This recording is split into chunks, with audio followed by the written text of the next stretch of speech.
आज का दौर बदल गया है।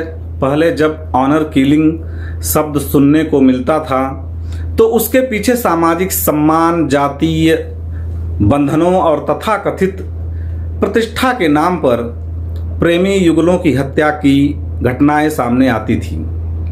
समाज में यह सोच प्रचलित थी कि यदि किसी युवक युवती ने अपनी इच्छा से विशेषकर अंतर्जातीय विवाह या प्रेम संबंध स्थापित कर लिया तो परिवार और समाज की इज्जत दांव पर लग जाती है। यह सोच अपने आप में अमानवीय और असंवैधानिक थी, जिसकी देश भर में आलोचना हुई और कानून ने भी ऐसे कृत्यों को गंभीर अपराध माना।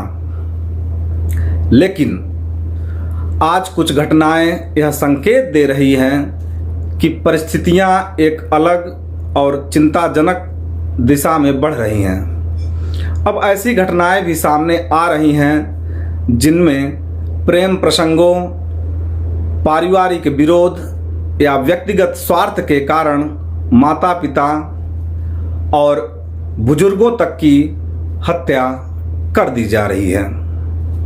यह केवल कानून व्यवस्था का विषय नहीं बल्कि समाज के नैतिक पतन, संवेदनहीनता और टूटते पारिवारिक मूल्यों का भी द्योतक है। मेजा विधानसभा के ग्राम कुकुरकटवा में 2 बुजुर्ग महिलाओं और एक बुजुर्ग पुरुष की हत्या की घटना अत्यंत दुखद, निंदनीय और हृदय विदारक है।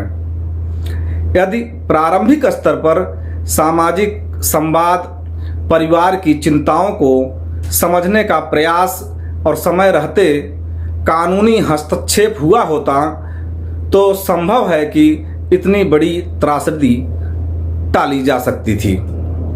किसी भी मतभेद, प्रेम संबंध या पारिवारिक विवाद का समाधान हिंसा और हत्या नहीं हो सकता।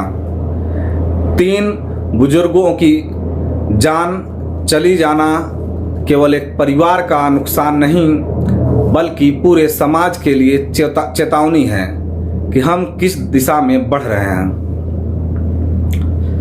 इस प्रकार की घटनाओं से यह भी स्पष्ट होता है कि आज समाज में धैर्य, संवाद और सहनशीलता का स्थान क्रोध, आवेश और स्वार्थ ने ले लिया है। जब रिश्तों की नींव विश्वास और सम्मान पर नहीं बल्कि जिद और अहंकार पर टिकने लगे तब ऐसे दुखद परिणाम सामने आते हैं। समाज को यह समझना होगा कि प्रेम, विवाह और पारिवारिक मतभेदों के समाधान का मार्ग कानून, संवाद और सामाजिक समझदारी से निकलता है, न कि हिंसा से।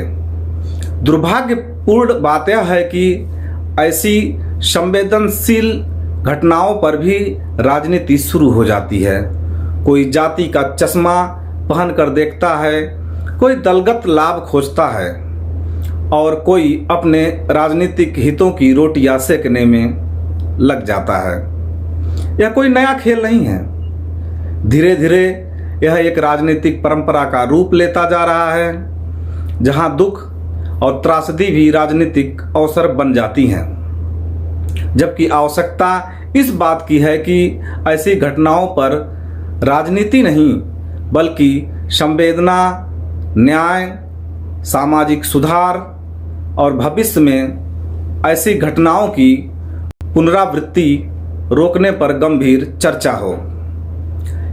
किसी भी निर्दोष व्यक्ति, विशेषकर बुजुर्गों की हत्या सभ्य समाज के माथे पर कलंक है। समाज, प्रशासन और राजनीतिक नेतृत्व सभी की जिम्मेदारी है कि ऐसी घटनाओं से सबक लें, कानून का निष्पक्ष पालन सुनिश्चित करें और ऐसी परिस्थितियां बनने से पहले ही आवश्यक कदम उठाएं। क्योंकि जब परिवार टूटते हैं, बुजुर्ग असुरक्षित हो जाते हैं और हिंसा संवाद की जगह ले लेती है, तब केवल कुछ लोगों की नहीं बल्कि पूरे समाज की हार हो जाती है। जय हिंद।